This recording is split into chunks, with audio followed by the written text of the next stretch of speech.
You'd mentioned in your commission testimony that you decided to make the notes on April 28th because, quote, it was going to become a problem for us, referring to the April 28th meeting, the infamous meeting.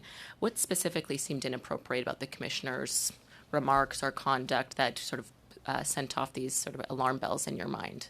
Well, Chair, as I mentioned, there were investigative objectives which included the investigation of any other individuals who may have assisted Gabriel Wortman in any way. The release of that information would have a negative impact on the ongoing investigation outside of the investigation into Gabriel Wortman's activities.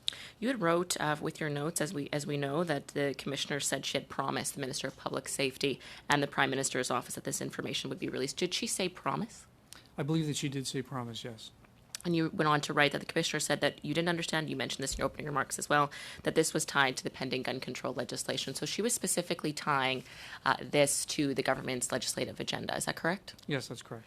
So she went against expert advice. She's also been a member of the RCMP for 30 years. She was aware that this was not to be released outside of the RCMP. She did release it to the government.